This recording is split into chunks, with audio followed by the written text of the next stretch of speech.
I made a promise to you when I put out the video and I put out the word that I was going to have this workshop, and it was that I was going to show you how to beat a certain kind of frustration for good.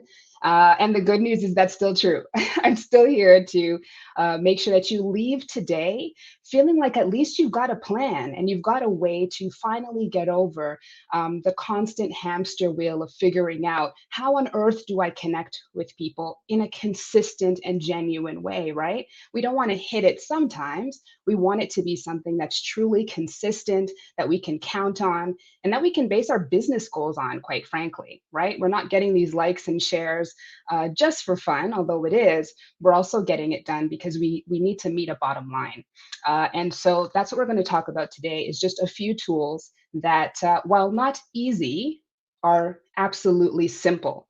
And we'll go through all of them today and end it with you just ready to tackle the world. All right. So let's get right into it. So you might see here on the left, it's a closet. Looks a little bit cluttered, right? Looks a little bit crazy. And in that closet are all of the things that we use day in and day out, month to month, quarter to quarter, year to year, in order to connect with our various audiences, right? And I want to say right off the top, it doesn't matter what type of organization you're from. It doesn't matter if you are a store, a brick and mortar, you sell product, you share services, or you're a not-for-profit, you're a cause or a group that has to connect. The truth is, all of us need to connect. We're here to do something, and we're here to connect with the people who need that thing that we do. And so it's a real challenge to be able to do that on a consistent basis, right? A little something about the way that I speak, I'll just say going forward is I'll often refer to you, right? So I'll say you, I'll say me. And of course, I am referring to your organization or your business, but it's not a full accident because what works for me is to always, always remember that at the end of the day, we're humans. And so even when you're talking from one organization to another or an organization to a customer, we're all just people trying to interact, right? We're just people. And so always keep that hat on along with your marketer hat and your leader hat. Keep the hat on that says, look, I'm just a person too. And I'm a person with a life and things that I need to look into.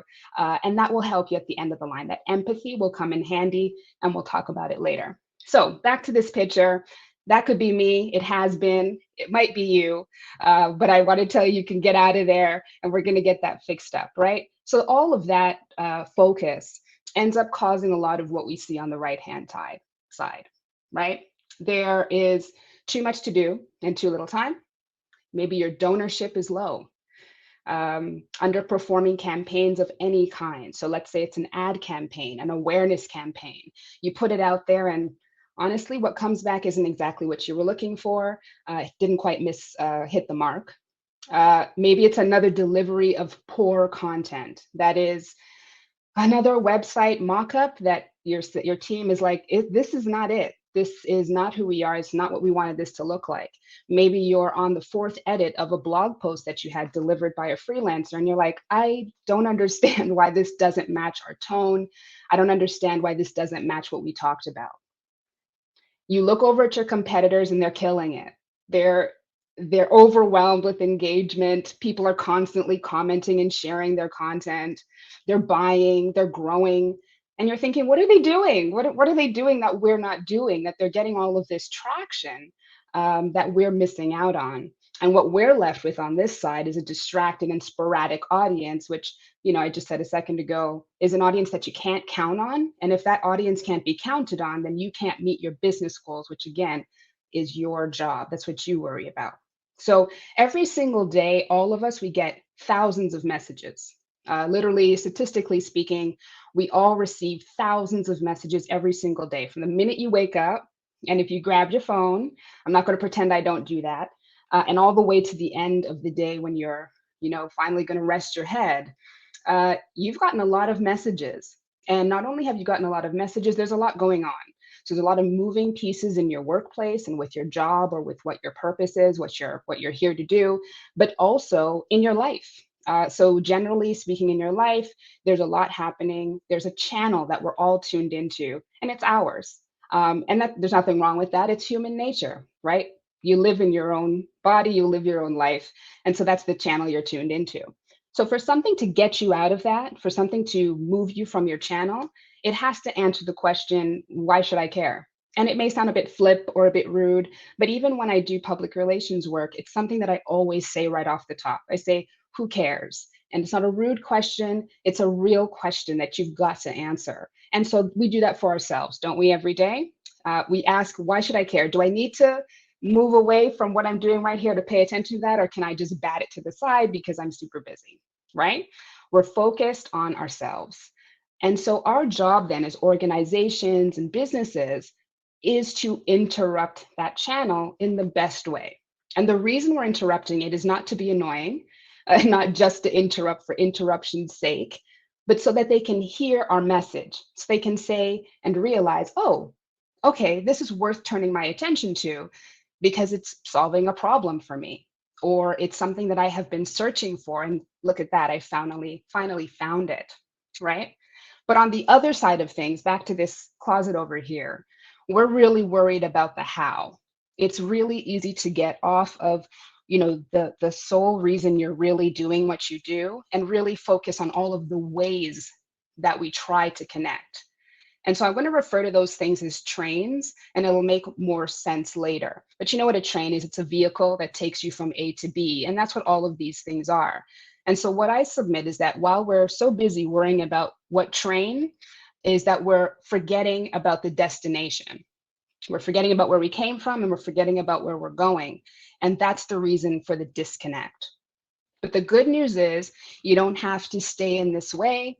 There is a way to get out of it. And it is the 5 things that we're going to talk about today that finally beat that frustration, because it allows you to stop doing that thing that you do when things don't work over and over again. And that's retool, go back to the drawing board, try something again.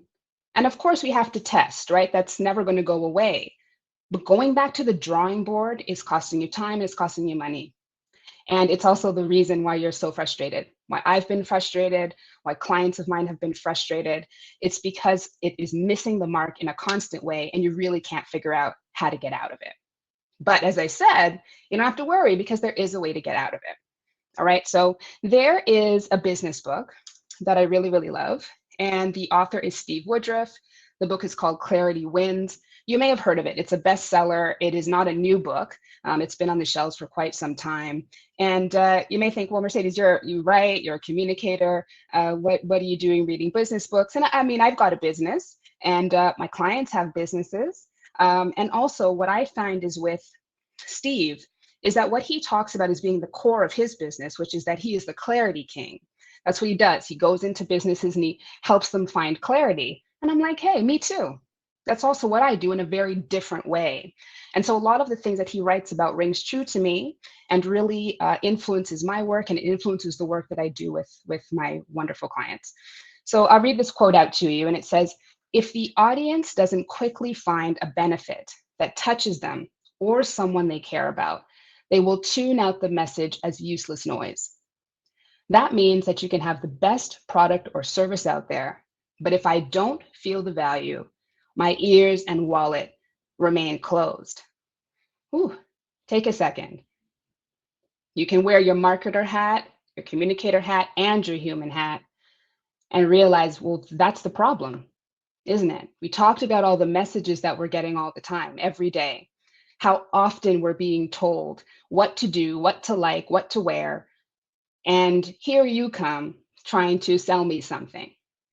So if I don't see the value in it, that is, it doesn't tune into my channel, I'm not listening, and I'm certainly not parting with my money, right?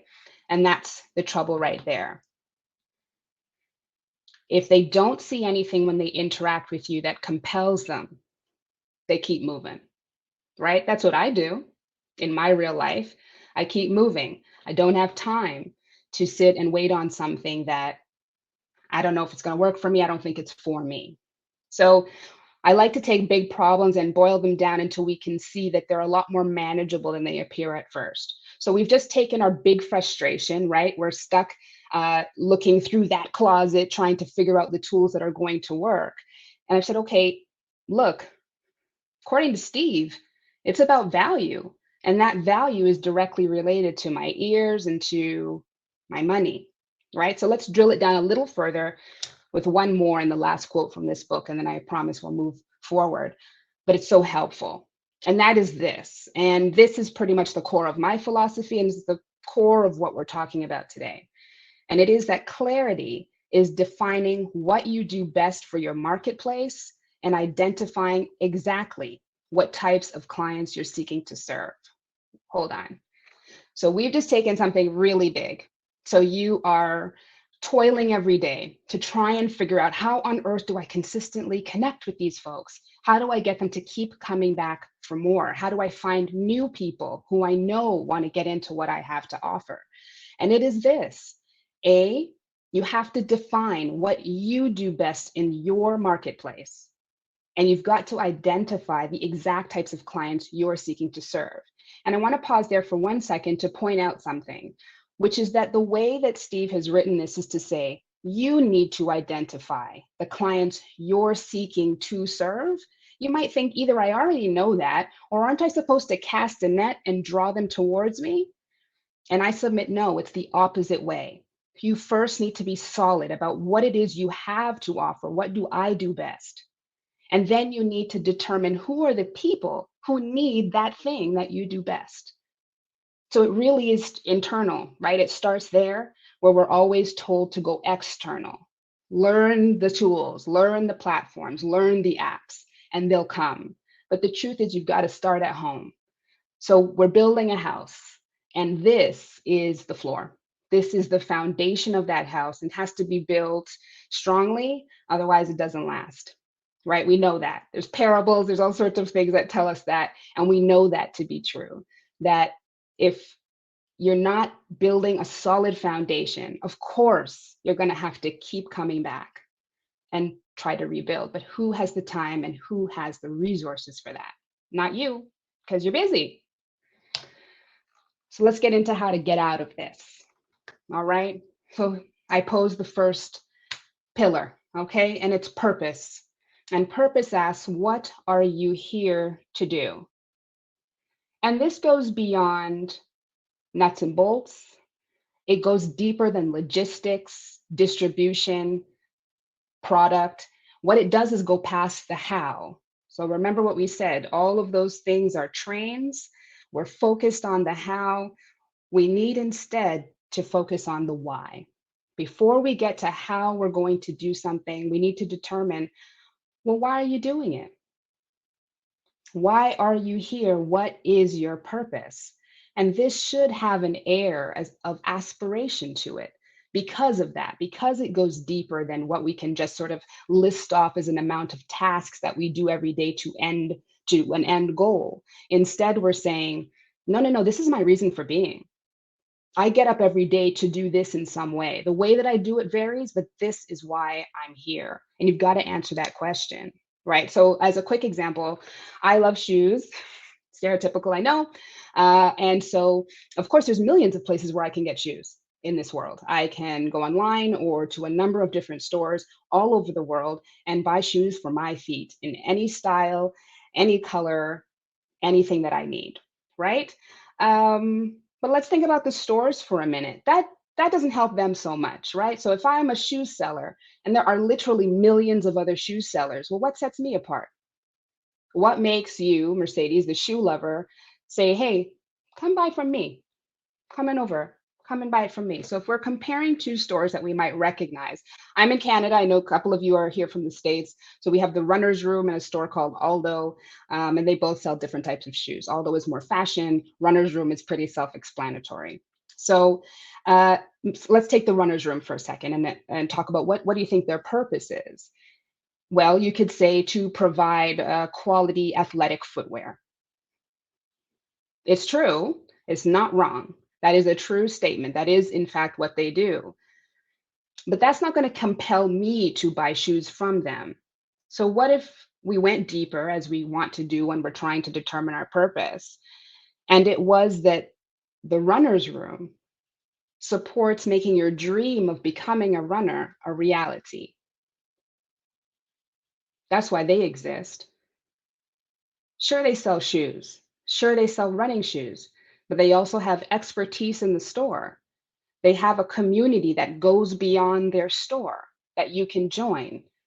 They have tools and tips and, of course, products that you can get to help you fulfill that dream. You know why they're providing those things? Because they believe in you. That's the aspiration. Somebody there became a runner and they know you can too, and they're here to help you. So for a shoe store like Aldo, you might say, if we're talking about just the functionality of it, is that they sell trendy footwear for a reasonable price, right?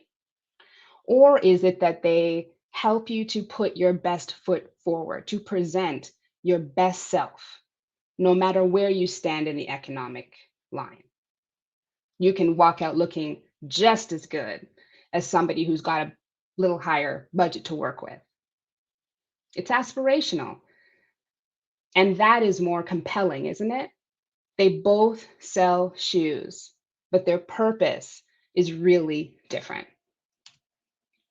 So let's keep building, right? So if the purpose is the ground floor and that's the foundation, next we're talking about the offer.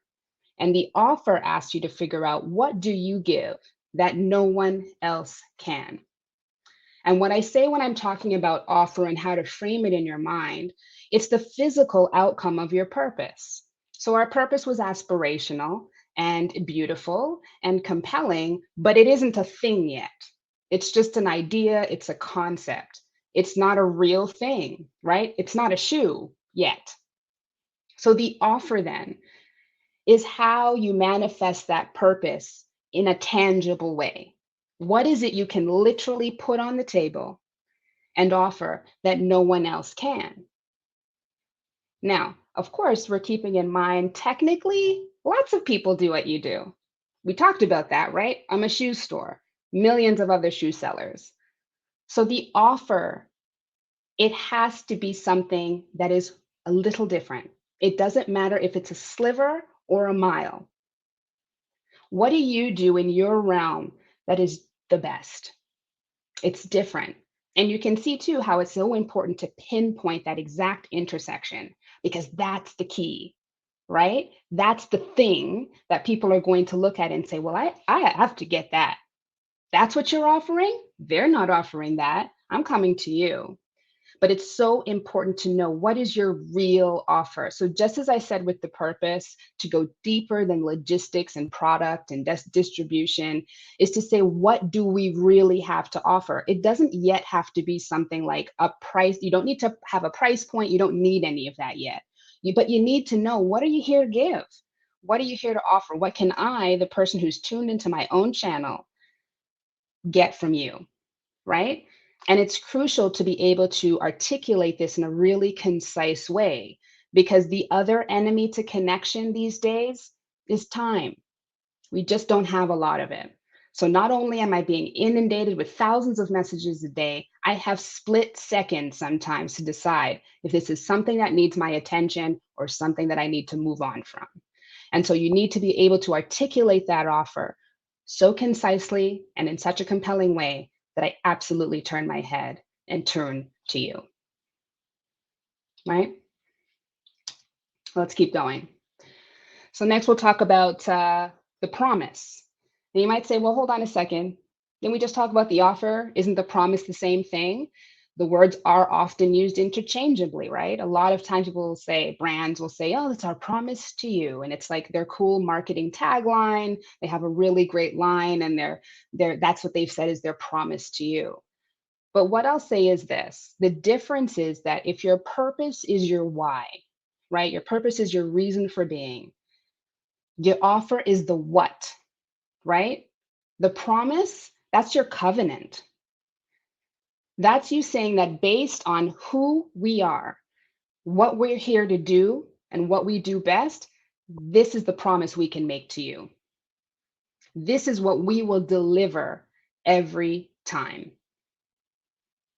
Because it's one thing to be here to do something, it's one thing to have figured out the what, but why you, and why you is the promise. That's the part where you reach out your hand and you shake hands and you say, this is what we promise based on what we know and what we know about you, what we know about ourselves, and what we can give, this is what we're prepared to offer every time we stand behind it. And that builds loyalty and trust. And I know you already know those are two key components to engagement. Because if I trust and I'm loyal, then I'll pay attention when you try to interrupt my channel. You send me an email, I'm listening. What's that? I've bought from you before. I'd really like to see what you're offering today. You're always full of great tips and advice and innovation. I'm opening it. And it's based on that covenant that you've made with me to say what we promise is to keep delivering this to you over and over and over again for as long as we can and as best as we can. And that's pretty compelling to anyone who you come in contact with. All right, so let's keep going. We're still building. So these are pillars. Our house is looking pretty good, got a solid foundation. We've got some good pillars standing on which to build on. And now we need to talk about the story, right? So with your why in hand, your what, and this promise that you've made with the people you're here to serve, your story wraps it in a bow. And it tells people in one beautiful swoop who you are, what you're here to do, and why. And here's our promise to you. Here's how it relates to you, the customer. Here's how it relates. Here's why you would care, right? And this is where your creativity comes in as well, because your story is absolutely your own. Who are you really? No pretending here. We're not interested. We need the truth. We need it to be real. So for every one of these steps, you've got to be brutally honest with yourself and answer these questions in a real way, because that is what will lead you home. And that's the only thing that will prevent you from having to do this over and over and over again and get that frustration, get rid of that frustration because you have finally figured it all out, right? So you can also refer to the story as your elevator pitch. And the reason I'm saying that is because that's often how you're going to use this, because this is your front face. The rest of it is fairly internal. You really have to figure those things out yourself. But your story is how you convey those things to your publics, to your audiences, right? It says, here's the story and here's how you fit. And I, the customer who's looking, recognizes that story because it looks a lot like mine. And so once again, I am compelled. I'm compelled to turn and to pay attention. So if we talked about this process, the point of it being to pinpoint who you are and who you're truly meant to serve, then when you have the solution clearly written, who can ignore you? You've said very clearly, this is what we've got. This is what we're here to offer. This is what we can give you, right? And guess what? The people will find you, right? They'll find you. You know who they are. You're writing the story you know they've been waiting for. They're going to come and check it out. Once again, you are bringing them to you, but not by casting a wide net, but by being exactly who you are and being so clear about it that people can't help but come to you, right? So the story, if we're still talking about our house analogy, then is the drywall. It's the brick. We're putting it all together so it's recognizable as a good, strong house for your community to live in and grow, right? So next we're going to do a little math. Don't worry, I'm a creative person, so it's fake math. There's no numbers involved because I'm not interested in that. It's word math. So if we're looking at it in a line, we're looking at how far we've come. We've got our purpose. We know our why. We've got our offer, which is our what. We've got our promise. It's our covenant. And we've wrapped it all together in a story that people can read and understand. And now what we've got is our DNA. This is you. It's an imprint that is absolutely unique. Remember, we talked about being able to differentiate yourself in order to break through the noise, in order to sit on top of a pile. You've got to break through. You need your DNA. Think about the most confident people you know and how their ability to be able to just quickly articulate what they're great at. And it draws people to them.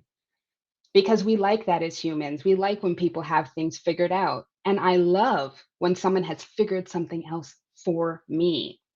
They figured it out. I've been toiling and trying to figure it out. And here you are putting a solution right in my lap. And it's because it's your DNA, right? But you can also see how you cannot get to the DNA, your real strain, without completing these other steps first, because each one builds on the last and allows you enough clarity to get to the next step. But if any of them are skipped or half done, you can easily see how you might have to return, right? If you kind of know your promise, but you haven't really been able to articulate your purpose, you have to go back because people aren't going to understand the promise because they don't understand the why. I don't get it. How can you promise that? I don't see anything here. And so the deal is to make sure that that is solid before you go out there. And by the way, this can be done at the same time as you're going. You can't stop everything for this. This is a process that you can go through throughout, right? But it's best to have a timeline for yourself. So, in terms of when I'm working with clients, we want a timeline because the truth is, you'd like to get this stuff shored up as quickly as possible so you can then move forward. So, it really is also about staying on track and being really dedicated to figuring these things out. So, let's keep going. For the last step, this is number 5, and it is the audience itself. And the audience, then, if we're following along this line, well, they're your DNA match. This is your kin. So rather than you casting a net and saying, hey guys, if you could just kind of figure out if you belong here and we'll bring you closer, that would be great. You're saying, I want you, and you. I know what your problem is because it was our problem. And we came up with a solution. Come on over. You're with us. And that's compelling, right? Your true audience, your real audience is your DNA match. And why does this matter for both of you? Well, it matters for you because it allows you to stop toiling and wasting time, money, and resources. Remember those things that we're all really short on? Looking for people who aren't looking for you. They're not looking for you. And so that resource of trying to draw them in, it is somewhat wasted. Instead, wouldn't it be good to have a really common goal? Be very clear about who it is you're targeting, and then be able to say to those people, you don't have to really sell to them at that point, do you? You're just saying, hey guys, I know you're people who wanted to become runners, and we just wanted you to know we have all these resources here for you to do that. We'd love to have you. You barely have to sell because you're saying, we've got the thing that we know you're looking for. And here's the thing with the audience, they know what they're looking for. We have to give them enough credit to say that when they do type things into Google, because Google knows it's exact and it's put in all sorts of different ways. But if you are out there with your exact DNA and they're typing that DNA ask into whatever place they're putting it into, you're going to come up. And you're going to come up because you're staying true to what your match is. And Google loves that. All search engines love that. So if we're talking a little bit, if we're heading back over to who to how, we're realizing that we're priming those pumps, aren't we? We're making it a lot easier to use those various methods because we are so clear on exactly what it is we're trying to do. So let's keep going here. So that was the final step, right?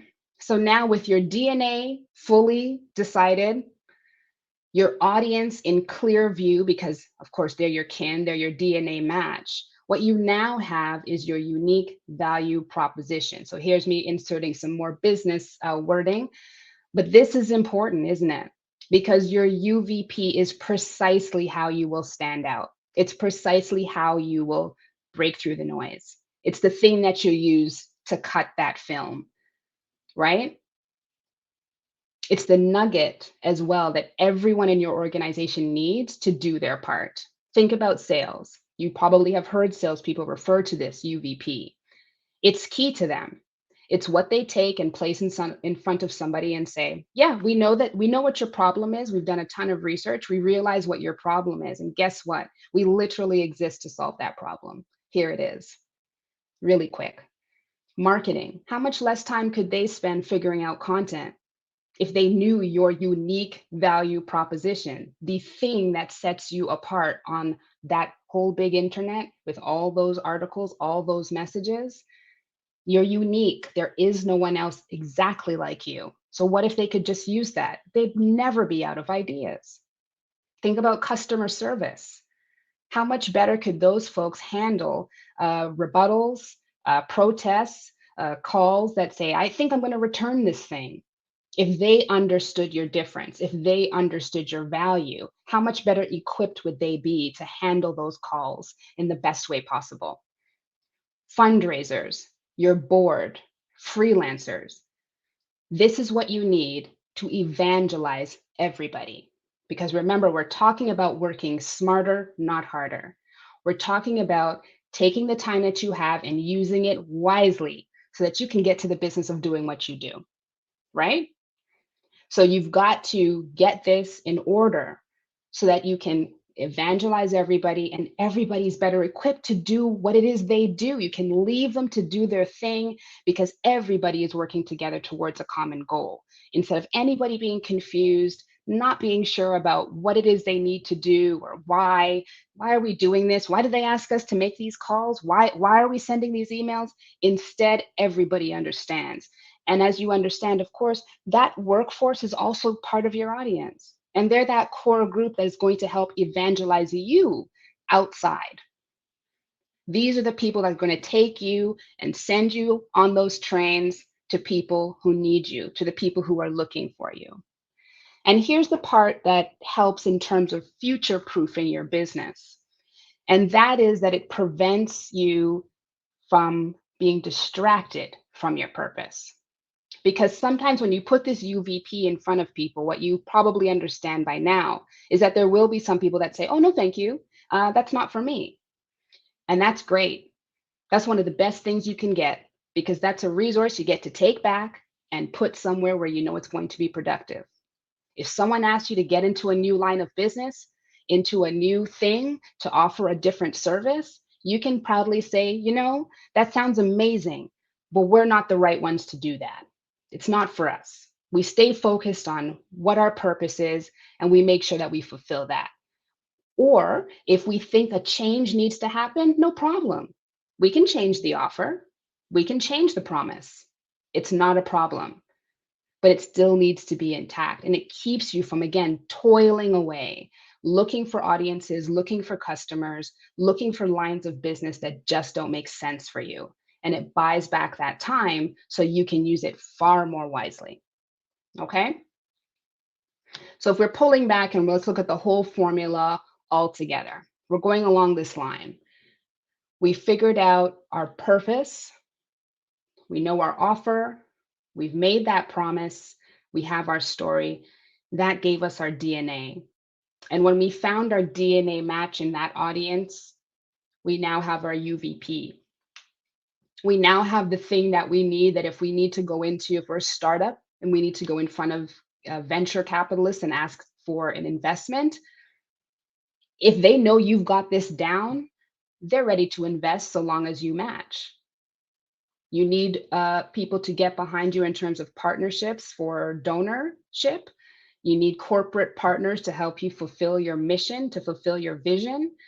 If you can present this in front of those partners, you're a pretty compelling partner. You've also set yourself high above the rest.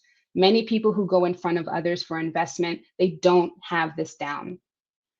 And it reminds me of that show Dragon's Den, right? Where remember there's all these venture capitalists, usually really successful business people of their own, and business owners, idea people would come in front of them and say, look, here's my idea, here's my business. I'm asking you to invest in me so that I can grow, so I can do this on a grander scale, right? And who does the funding go to? It goes to the people who know their UVP. That's what the dragons will say, right? Okay, what's your profit? All right, who are you selling to? What are the numbers? Okay, great. That's why people get from you. Fabulous, we're in. And for the ones who say, well, we're not really sure, we're trying to figure it out, it's a pass, right? Be your own dragon. Doing this process makes you your own dragon, and it makes you infallible because you can go in front of anyone with confidence, knowing exactly who you are, what you're here to do, and why you're worth investing in.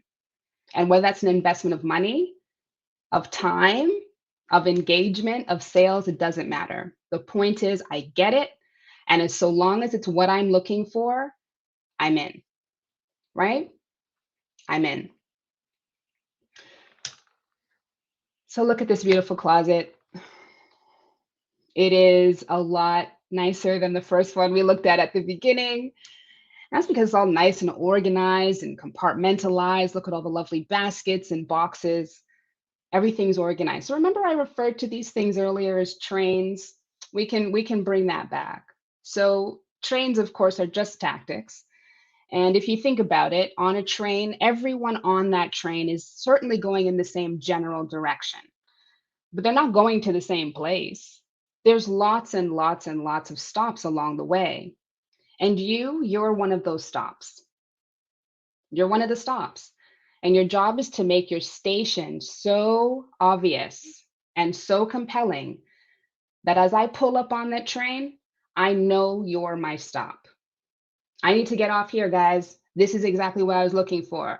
All right, Godspeed on your way.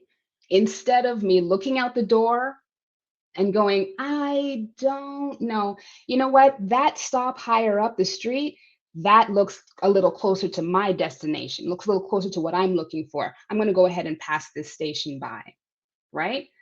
When you have your purpose intact, when your DNA is clear to you, how much easier would it be to reach for a Twitter because you know your audience, that's where they love to be. And your personality lends itself to Twitter. And so you do great there, right?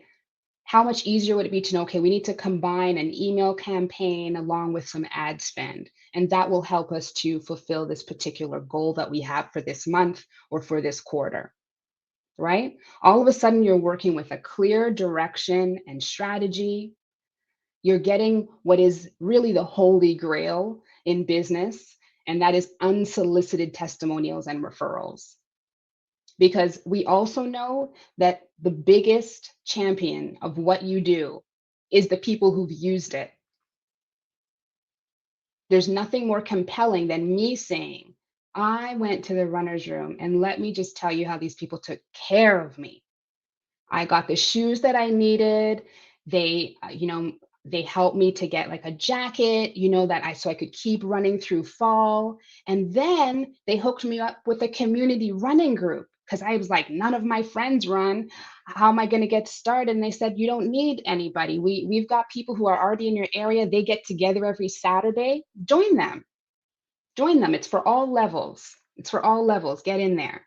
And when I tell somebody else that, someone else who's also aspires to be a runner, aspires to be more active, they're going. They're in because someone they trust, told them so, right? All of a sudden, your engagement is growing. And that's because as people use your product or service or become a part of your organization, they cannot help but talk about it. They want to interact with you all the time. And besides, you're putting out things that they really love. You're putting out things that are teaching them things, that are making their lives easier, that are solving their problems, that are interrupting their channels in the very best way. And so that means engagement growth. All of a sudden, that creative you're getting, it's spot on. So instead of wasting an extra 6 weeks getting that website done, which by the way is also costing you money, instead, the second mock-up hit the mark. Yeah, that looks great. We love it. Let's publish, right? And basically, you have more time to do literally anything other than marketing, right?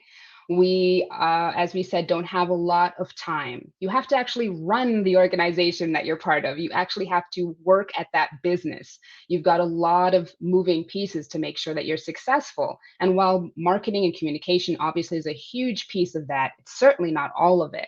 And so you can't spend all of your time working on that. And so this is the way that you get off that hamster wheel. This is the way that you stop going back to the drawing board over and over and over again.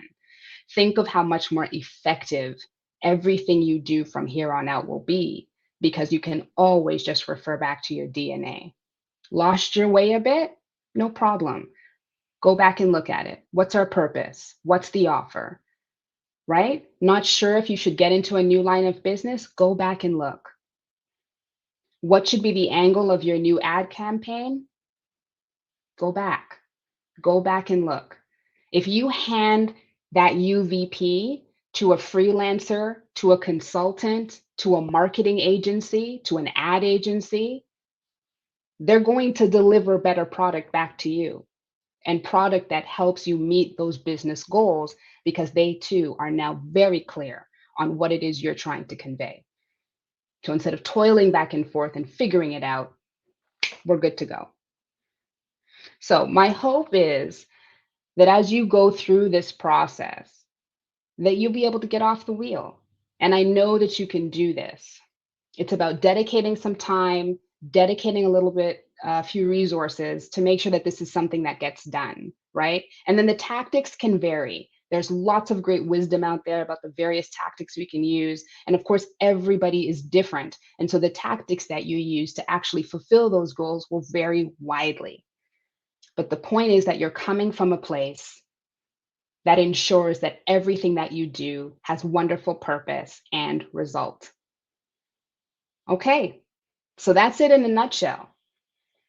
So now, if you'd like, what we can do is talk about some questions that you might have about that process and to figure out, okay, based on what I'm going through, what does this mean?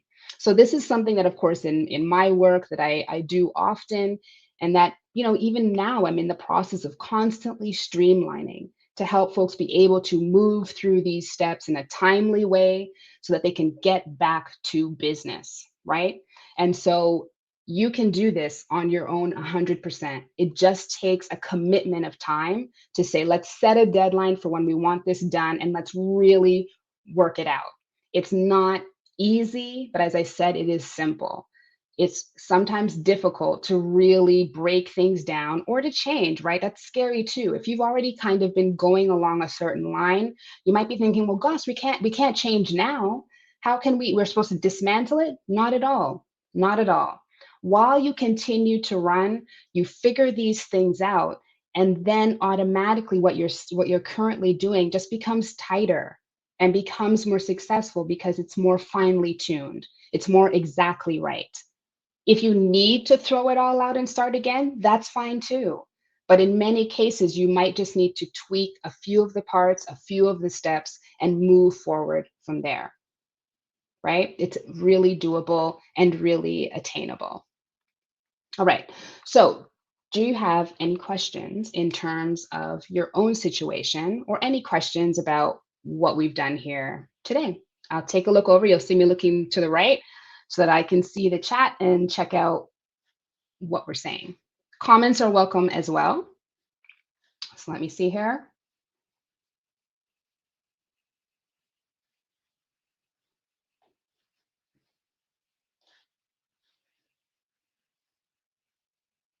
I'm excited to be here too. You guys are the sweetest.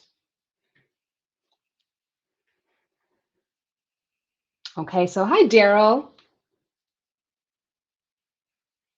He says he agrees that UVP is also called USP 100%. My husband's in sales and he was like, isn't it USP? I'm like, it could be either one. So you're 100% right. And it allows you to separate your business idea products from your competitors 100%. If you can identify a strong UVP early, it can be the deciding factor for people coming to you as opposite to elsewhere. Yes, yes. Streamlining, fine tuning, A B testing, all good. Exactly what Daryl's referring to there are those tactics, right? And that testing. You can test something A B if it's already pretty targeted, right? It's not as much of a problem to be able to say, well, let's do two pieces of creative, one with a bluer color, one with more red, and let's kind of see which one resonates. But if you already know that pretty much either one is going to land, then you can certainly fine tune in terms of the color, the messaging, the language that you're using to get that message out. So thank you so much for that, because that is very, very true. So to reiterate what Daryl said, UVP, so unique value proposition, is sometimes called the unique selling proposition. And especially when you're speaking to salespeople, they definitely tend to use USP. And it is because it is that nugget that they need in order to go out there and hunt and bring business back to you. They need to know what is that nugget. And they probably need to understand more than anybody else, since they're the ones that are going back and fetching that business for you that you need, right, in order to meet those goals. So that's a really important point. Thank you for that. So I had a question earlier that was kind of about working with outside folks and how this works. And, do we have time? We don't have time to like evangelize every time we get a freelancer and every time we have somebody from the outside of our organization come in. And I would agree with you. You don't have time for that. And that's why it makes this even more important. And it's because you remember, you're going through this process with your team. You're going through this process internally, and you're figuring out your direction. But once it's packaged and ready to go, you can just hand that to other people. They don't have to go through this process with you. You can just say, okay, freelancer who's writing for us, here's our DNA. This is how we sound. This is how we speak. Here's a sample of a few other things that we've done so you can kind of get a feel for it. And I guarantee you that that person, so long as they've got that talent and that skill that you were looking for in the first place, is going to be able to deliver better content to you. And you're going to be able to create better content even for yourself. Because we all know too, when we're planning every single day, to put something out there, the logistics can really bog you down and you can really get focused on, okay, I just need to schedule this for 3 times a week. That's for twice. Then I have this and then I have that. And it can get a little dry in terms of what it is you're putting together, to put out there. And so if you, even you can constantly kind of just refer to this quick formula, it suddenly frees you up to be able, like, yeah, you know what, it's this subject in the context of our purpose. It's this thing in the context of our purpose, and that allows you to create things that you can just resonate. They just resonate, they move forward, they're shared a lot because people are like, oh my gosh, yes, I was wondering how to do that. And half of it can even be about who you are, period, right? So half of it can simply be looking at, like, how to use our products, how to get involved in our organization, right? You're answering questions, you're solving problems. If somebody is already looking for you and they come to you and they find a wealth of information to help, this is a big deal, right? And it is the way that you see sometimes, let's say, a pool company putting out this amazing content about housing renovation. Why are they doing this? Well, because a lot of times when people are looking to put in a pool, I guess they might also be looking to do other renovations. They might want to know all about that. It's not something that's not knowledge we're born with. I need to know, what are all the things I need to consider, so that when that person is finally ready, that pool retailer, they're the choice. Not because they pulled the trigger the first time they came to your blog. That's not going to happen. They were sort of just researching how to put in a pool or what to consider when thinking of putting in a pool. And because you had a bunch of resources on your site that talked about those things, when they in fact are ready to pull the trigger, you're the choice. You're in their mind already because you were already helping them to solve their problems, if that makes sense, right? All right. Alyssa, hello. Thank you. Alyssa says, I'm really looking forward to applying some of these lessons in the new year when we're all back, hopefully.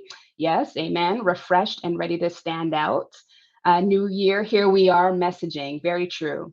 But this is a new formula in my toolbox. It's going to be a huge benefit. Thank you. It's what I live for. That's my purpose. So that is my purpose. If when we're finished interacting, I have convinced you that you can do this, then I've done my job, right? All right. Thank you, Alyssa, for that. Yeah. So Andrew, hello, hello. How about existing businesses that are operating? How do they unpack if they are still serving clients? But those customers may not be their true match. Great point, because so many of us are in that exact position, aren't we? We're already running. My doors are open. What? I'm talking to the wrong people? Don't panic. Don't panic. Like I said, you can do this process while you're still running your business. When you go back to the foundation and rebuild, you're only going to become more clear, right? Chances are you're not way off. You're not selling tank tops when you meant to sell shoes. You are selling shoes. You're just maybe not doing a really great job of reaching the people who really need your shoes, right? So you just need to go back, revisit your purpose, revisit and tighten up that offer. Go back to the promise. How are you making the right promise? Is it saying the right things to the right people? Because sometimes we want to sound a certain way. Let me tell you, throw that out right now. You don't have to sound any particular way. You just need to sound like yourself, because the more like yourself you sound, the more likely you are to find those matches, right? That audience. So even if you are operating today and you know you're not quite on track, you can still undertake this process, move forward, and be clearer tomorrow. As of tomorrow, you're more clear. You're more sure about what direction you're going. You're positive that what you're putting out there is useful. People are asking for it. It does help, right?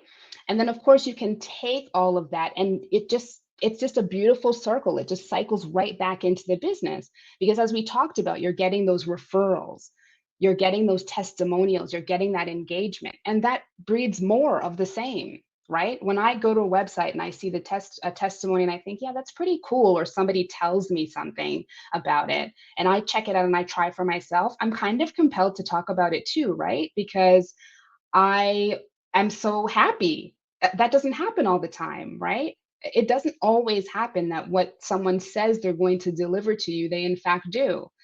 But because you're savvy and you've made this promise, you can deliver it and they know it, right? So I encourage you, even if you're going right now and you're not sure, this is definitely something that's helpful, right? The vast majority of clients that I have are not startups. Of course, I've worked with startups, I've worked with brand new brands, but the vast majority of folks that I work with, they're already in operation, sometimes for many, many, many years. It's never too late to do this. It's never too early, and it's never too late. So even if you're operational, this is something you can get back under control, and that's a promise.